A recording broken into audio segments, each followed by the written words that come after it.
Hello everybody, it's me Nate aka Devil Dog, and I'm back with another game review. I'm finally getting this one done. It's taken me a while, but this is my review for Evil West. It was developed by Flying Wild Hog and published by Focus Interactive Entertainment and released on November 22nd of 2022 on the PlayStation 4, PlayStation 5, Xbox One, Xbox Series X and S, and Windows. Now, if you haven't heard of this game, what exactly is it?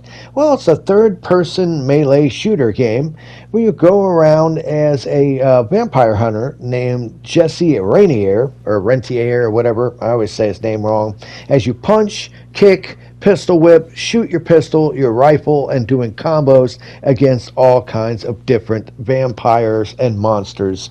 And it's actually pretty interesting. It kind of reminds me of playing Gears of War, and almost like a Wild West version of the movie Van Helsing, if you remember that. Now, as for basic plot, I'm just going to give you the synopsis right here. Jump right into frantic, gory carnage in a vampire-infested Wild West as you play as the gunslinger Jesse Raitner on his mission to eradicate the supernatural terror.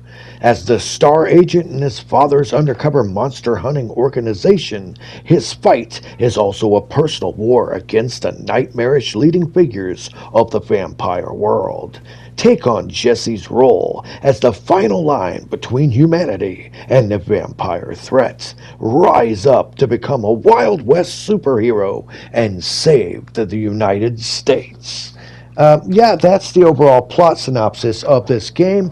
Honestly, it is a action shooter fighting game that kind of, like I said, kind of reminds me of a gameplay style similar to Gears of War in terms of the way it looks. It plays kind of beefy and chunky. It's really kind of a goofy playing game, but it does remind me almost like if it was a Wild West version of the movie Van Helsing, where you and your buddy are going around these 16 different levels, and the game will take you roughly about 10 to 15 hours as you go through these different areas, punching, shooting, kicking, and comboing these monsters, everything from vampires to demons and everything like that. As you progress, you'll get through each of these levels that are quite linear.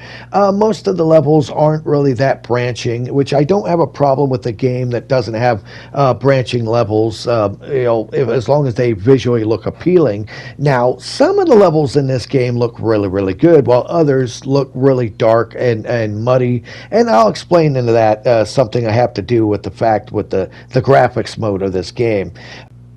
Much like most current gen games, you get the option, at least the PS5 version, of playing it in one of two different modes. You have gameplay mode, which is basically 4K and is locked at 30 frames a second. Then you have your performance mode, which is in 1080p but is locked at 60 frames a second. Both these seem to have issues that I've noticed. First up, when you're playing it in the 4K, while it does visually look better, it's laggy. And at 30 frames, even though they say it's locked, I have had issues where it seems like it's not locked, and it makes it seem like a lot of the areas are in slow motion, which actually is quite disappointing. So it tells me they weren't able to optimize this game properly, because there's no way that this game is stressing a PS5. Now, the resolution mode is everything, but performance mode is where you play it in the 60 frames. Now, that runs great, and a game like this, I think, does play a lot better at locked at 60 frames or higher. But the problem is the resolution. It seems like it's a very poor resolution. Even at 1080, it looks very muddy. It looks drab. The textures, it's not really that good of an optimized title. Now, like other games that focus heavily on melee, I'm not going to mention any names, any current games that I've played that have melee systems in them, but this one does have a little bit deeper of a melee system.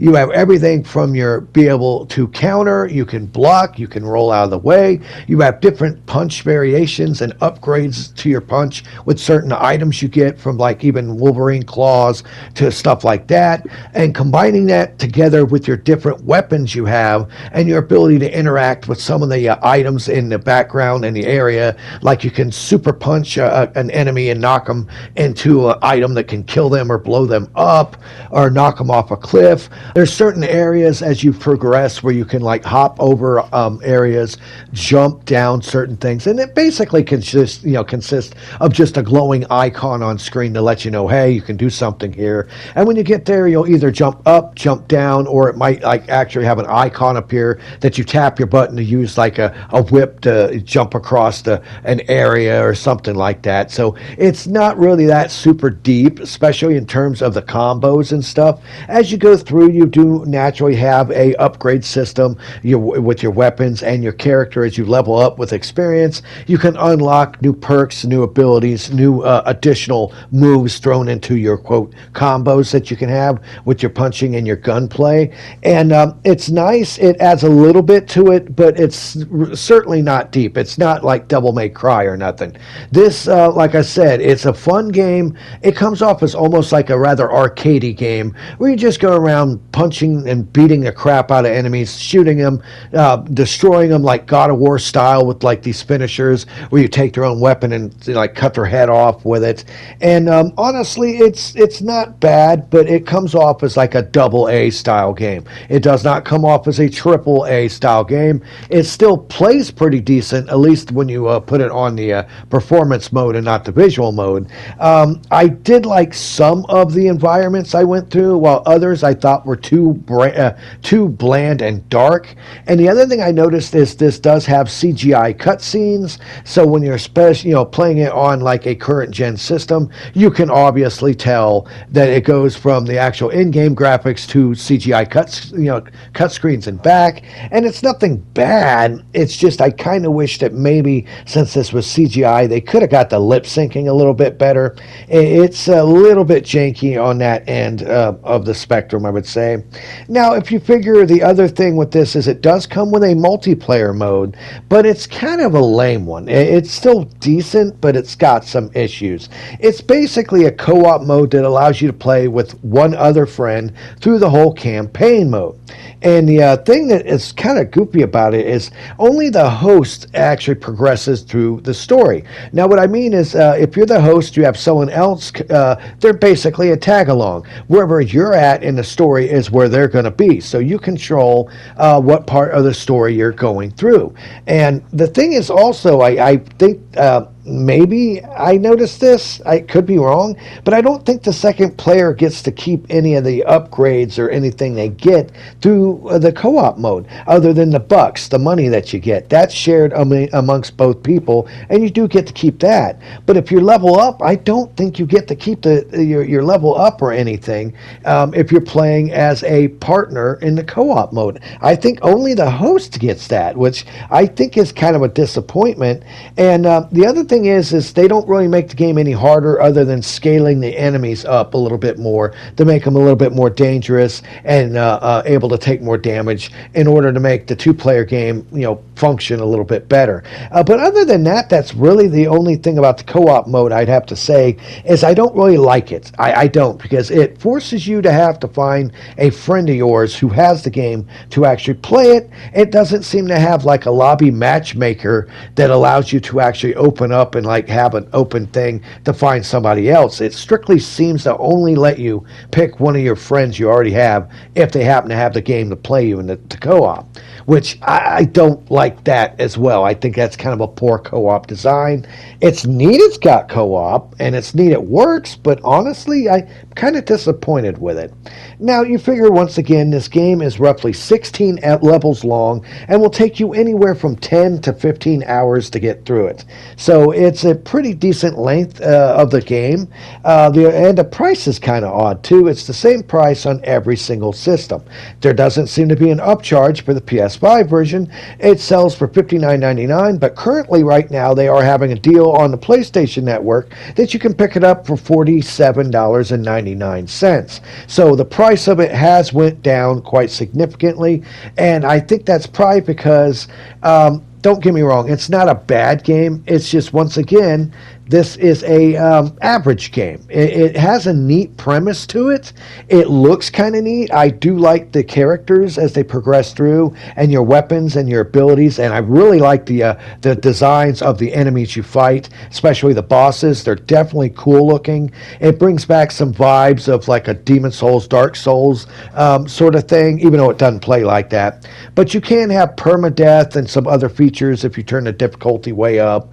But honestly, it's not bad, but just keep in mind it's kind of just an average game. It's nothing special, other than the fact that it's got its gimmicks of the fact that you're playing as a Wild West cowboy with technology that's sent out basically to kill vampires. It reminds me of a video game version of if you had Van Helsing or R.I.P.D. That was the movie I was thinking about. If you can imagine like R.I.P.D. but set in a Wild West area with weird modified weapons with like steam power and stuff like that, fighting against vampires and other enemies. That's basically what it is.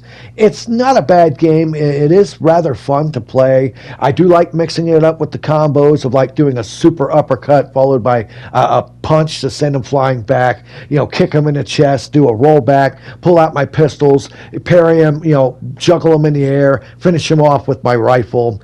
And honestly, it's not bad for what it is, but if you're expecting something spectacular, I would have to say this is about average. It's a fun game. It's definitely decent. I think the price is pretty good, especially since you can pick it up already at a discount, and I can recommend it. Is it great? No, but it's not terrible either. But in the end, that's just my personal opinion about Evil West. Have you played this game? What are your personal thoughts? Do you agree? Do you disagree with me? Was there anything that I left out that you think I should have talked about? Please leave in the comments below what you think. Give me a thumbs up if you like this video. Please subscribe to my channel. Happy holidays and Merry Christmas to each and every single one of you. And remember, here at Devil Dog Gaming, we always end our videos by saying, have fun, play hard, and remember, people, the devil is in the details. Peace out until next time.